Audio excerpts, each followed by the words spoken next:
Hello.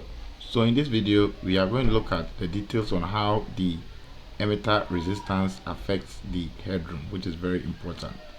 So I'll start off by drawing the circuit as usual. I put RC is equal to 1 kilo ohms. Then I have my emitter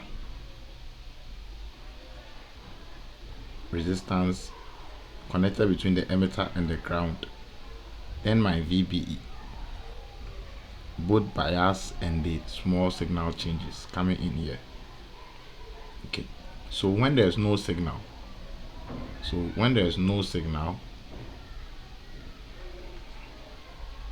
the available VCC here is 5 volts. The V out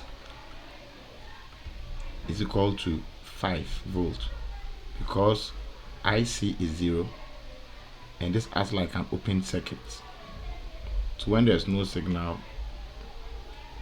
I have my 5 volts unaffected. Okay, now assuming the signal coming in raises, so let's say the signal coming in is 5 milliamperes, then the output signal, the current coming in is 5 milliamperes. Then the output signal will now be IC 5 milliamperes times RC 1k ohms. So I'll get an output of 0 volts. That is if there's no emitter resistance. But once there is emitter resistance, then a signal coming in, let's assume a signal of 4 milliamperes, and this signal raises the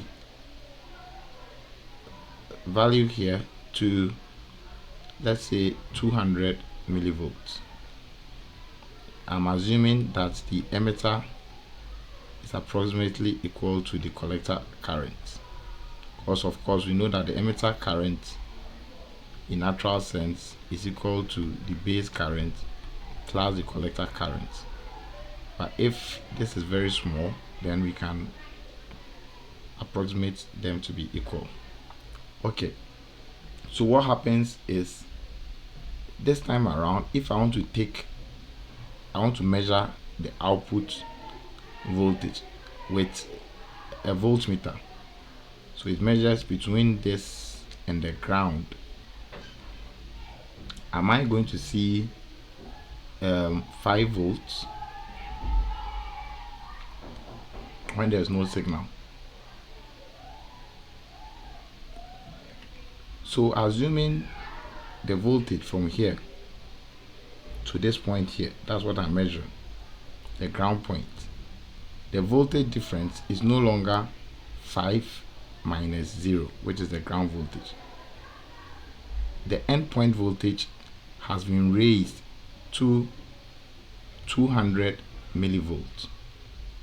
So in that case, the available headroom has now been reduced.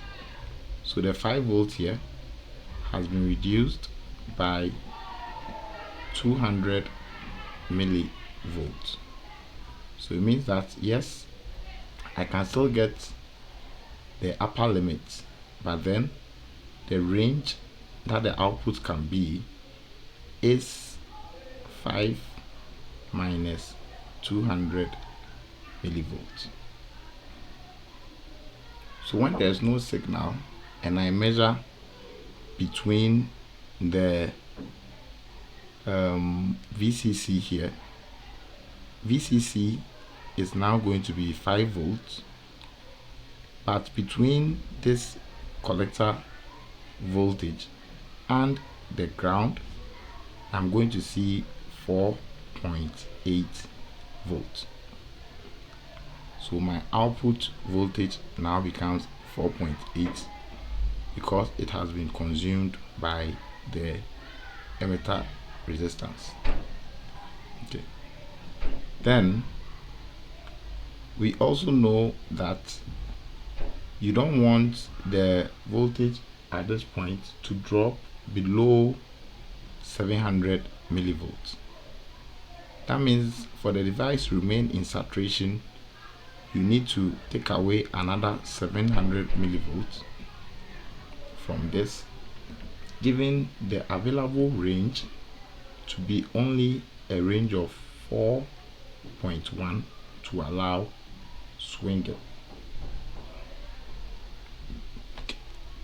Hope this helps to understand how the emitter resistance affects the headroom.